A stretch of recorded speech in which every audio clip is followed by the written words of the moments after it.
यह मंत्र भगवान शिव और माँ पार्वती की अर्धनारीश्वर स्वरूप में आराधना करता है। यह युगल रूप शिव का तत्व और शक्ति का तत्व दोनों का सामंजस्य और पूर्णता दर्शाता है। इस मंत्र के जाप से प्रेम विवाह में सफलता मिलती है। जो स्त्री या पुरुष अच्छे जीवन साथी की कामना करते हैं उसके लिए अत्यंत फलदायी है। यह मंत्र दाम्पत्य जीवन में प्रेम, सामंजस्य और सौभाग्य को बढ़ाता है। इस मंत्र का जाप सुबह के समय या संध्या के समय करनी चाहिए। इस मंत्र को रुद्राक्ष की माला से 108 बार जाप करें।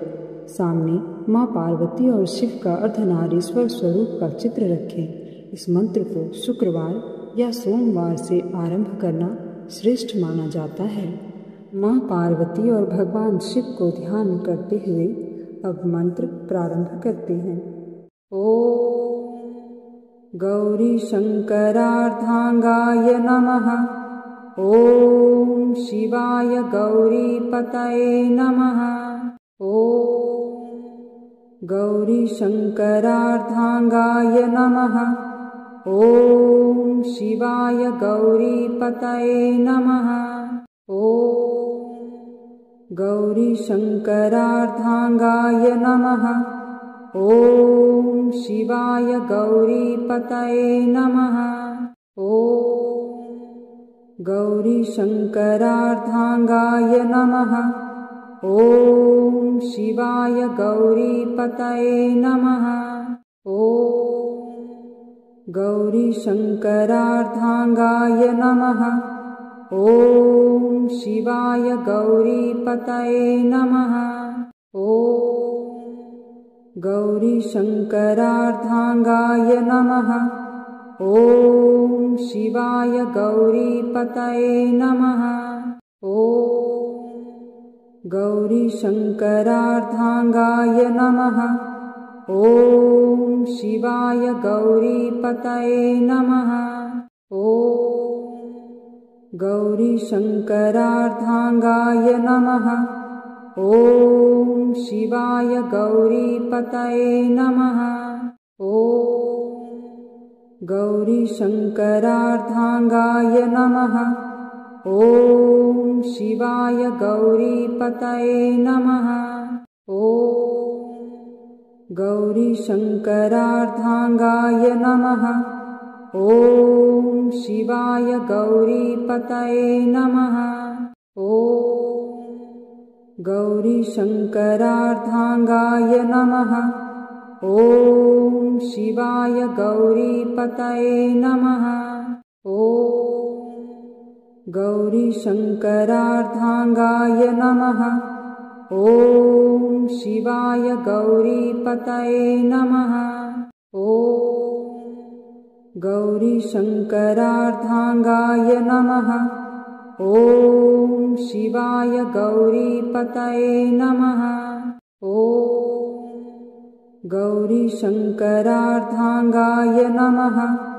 ओम शिवाय गौरी पतये नमः। ओम गौरी शंकरार्धांगाय नमः। ओम शिवाय गौरी पतये नमः। ओम गौरी शंकरार्धांगाय नमः। ओम शिवाय गौरी पतये नमः। ओम गौरी शंकरार्धांगाय नमः। ओम शिवाय गौरी पतये नमः। ओम गौरी शंकरार्धांगाय नमः। ओम शिवाय गौरी पतये नमः। ओम गौरी शंकरार्धांगाय नमः। ओम शिवाय गौरी पतये नमः। ओम गौरी शंकरार्धांगाय नमः। ओम शिवाय गौरी पतये नमः। ओम गौरी शंकरार्धांगाय नमः। ओम शिवाय गौरी पतये नमः। ॐ गौरीशङ्करार्धाङ्गाय नमः। ॐ शिवाय गौरीपतये नमः। ॐ गौरीशङ्करार्धाङ्गाय नमः। ॐ शिवाय गौरीपतये नमः। ॐ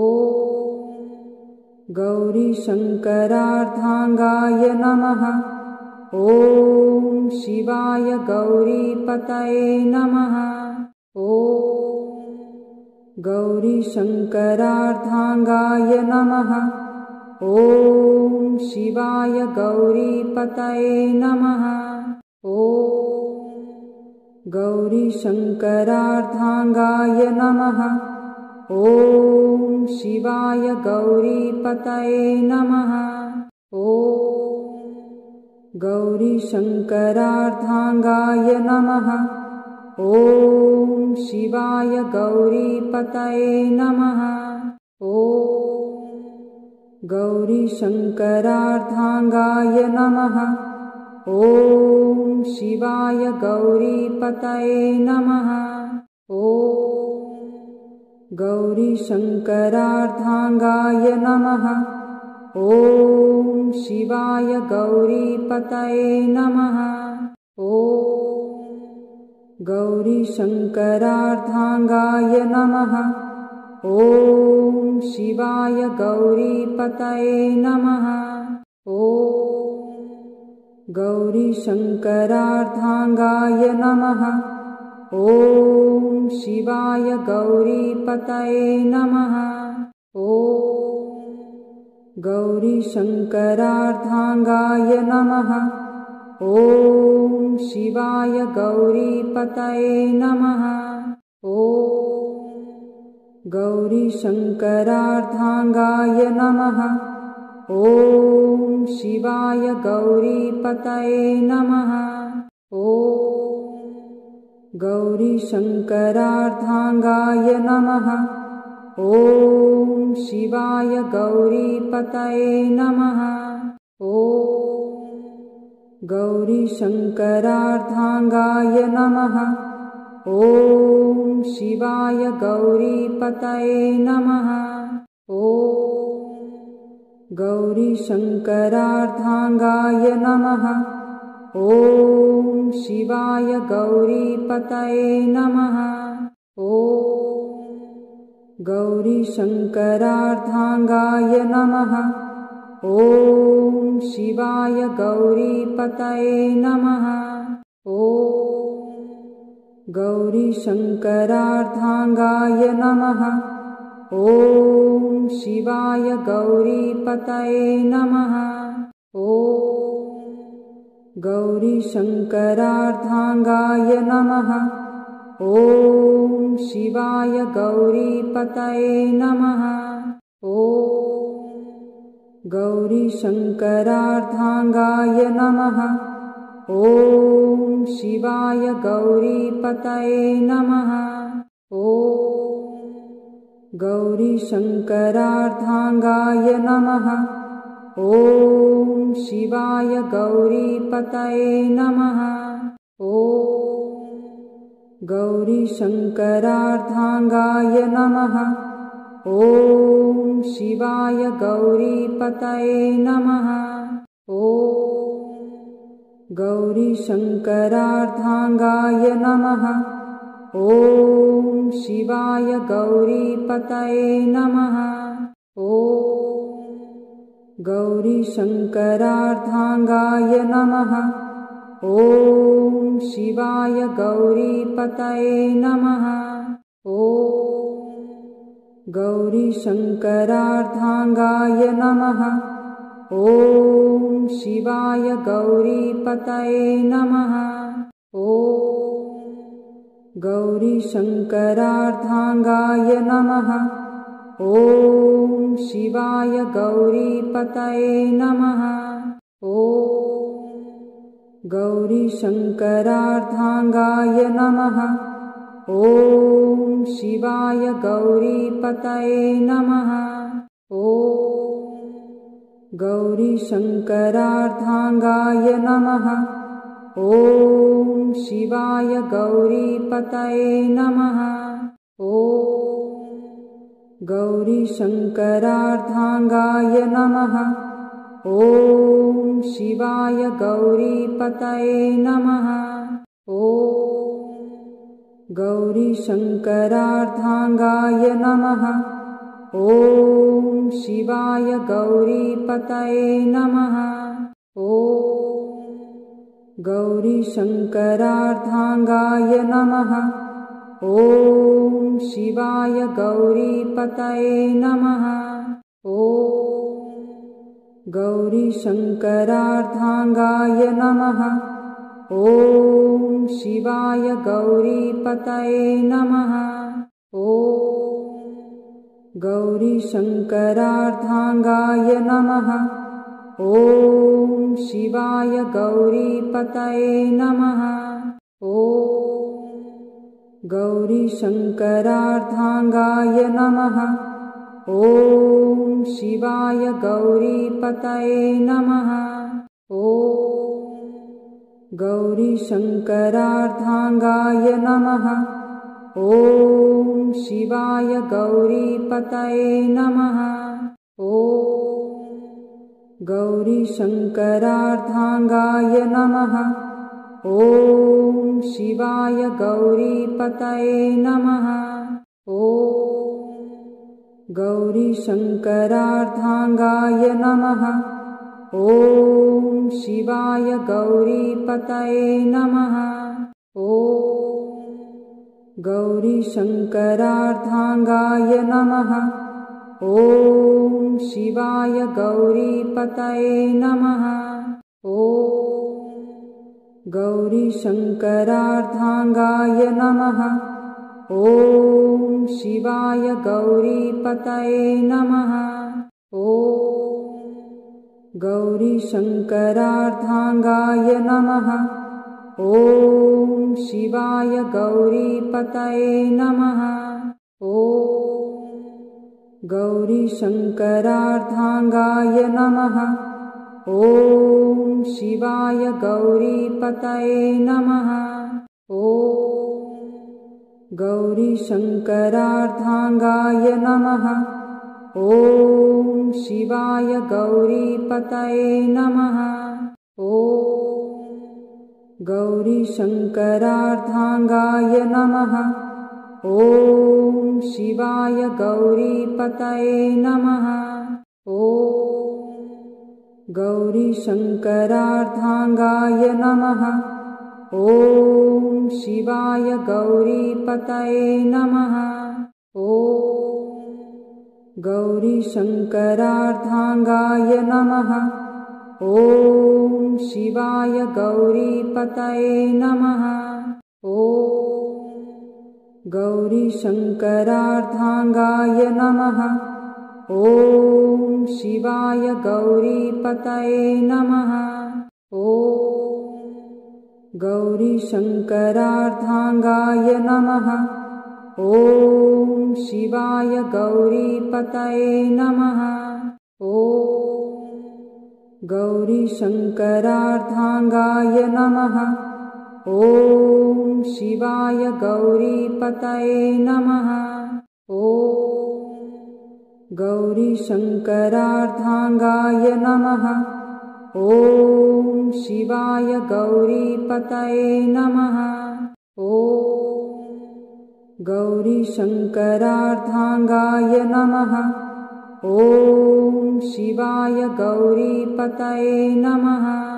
ॐ गौरीशङ्करार्धाङ्गाय नमः। ॐ शिवाय गौरीपतये नमः। ॐ गौरीशङ्करार्धाङ्गाय नमः। ॐ शिवाय गौरीपतये नमः। ॐ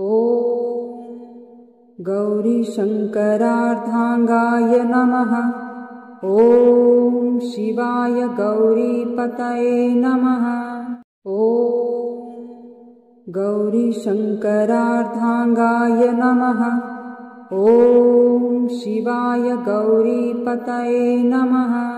ॐ गौरीशङ्करार्धाङ्गाय नमः। ॐ शिवाय गौरीपतये नमः। ॐ गौरीशङ्करार्धाङ्गाय नमः। ॐ शिवाय गौरीपतये नमः। ॐ गौरीशङ्करार्धाङ्गाय नमः। ॐ शिवाय गौरीपतये नमः। ॐ गौरीशङ्करार्धाङ्गाय नमः।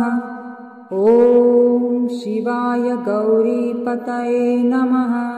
ॐ गौरीशङ्करार्धाङ्गाय नमः। ॐ शिवाय गौरीपतये नमः। ॐ गौरीशङ्करार्धाङ्गाय नमः। ॐ शिवाय गौरीपतये नमः। ॐ गौरीशङ्करार्धाङ्गाय नमः। ॐ शिवाय गौरीपतये नमः। ॐ गौरीशङ्करार्धाङ्गाय नमः। ॐ शिवाय गौरीपतये नमः। ॐ गौरीशङ्करार्धाङ्गाय नमः। ॐ शिवाय गौरीपतये नमः। ॐ गौरीशङ्करार्धाङ्गाय नमः।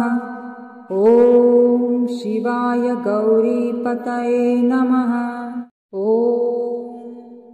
गौरीशङ्करार्धाङ्गाय नमः। ॐ शिवाय गौरीपतये नमः। ॐ गौरीशङ्करार्धाङ्गाय नमः। ॐ शिवाय गौरीपतये नमः। ॐ गौरीशङ्करार्धाङ्गाय नमः। ॐ शिवाय गौरीपतये नमः। ॐ गौरीशङ्करार्धाङ्गाय नमः। ॐ शिवाय गौरीपतये नमः। ॐ गौरीशङ्करार्धाङ्गाय नमः। ॐ शिवाय गौरीपतये नमः। ॐ गौरीशङ्करार्धाङ्गाय नमः। ॐ शिवाय गौरीपतये नमः। ॐ गौरीशङ्करार्धाङ्गाय नमः। ॐ शिवाय गौरीपतये नमः। ॐ गौरीशङ्करार्धाङ्गाय नमः। ॐ शिवाय गौरीपतये नमः। ॐ गौरीशङ्करार्धाङ्गाय नमः। ॐ शिवाय गौरीपतये नमः। ॐ गौरीशङ्करार्धाङ्गाय नमः। ॐ शिवाय गौरीपतये नमः। ॐ गौरीशङ्करार्धाङ्गाय नमः। ॐ शिवाय गौरीपतये नमः। ॐ गौरीशङ्करार्धाङ्गाय नमः। ॐ शिवाय गौरीपतये नमः। ॐ गौरीशङ्करार्धाङ्गाय नमः। ॐ शिवाय गौरीपतये नमः। ॐ गौरीशङ्करार्धाङ्गाय नमः। ॐ शिवाय गौरीपतये नमः। ॐ गौरीशङ्करार्धाङ्गाय नमः। ॐ शिवाय गौरीपतये नमः। ॐ गौरीशङ्करार्धाङ्गाय नमः। ॐ शिवाय गौरीपतये नमः। ॐ गौरीशङ्करार्धाङ्गाय नमः। ॐ शिवाय गौरीपतये नमः। ॐ गौरीशङ्करार्धाङ्गाय नमः। ॐ शिवाय गौरीपतये नमः। ॐ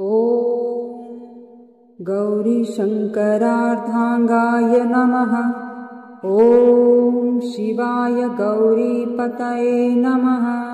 ॐ गौरीशङ्करार्धाङ्गाय नमः।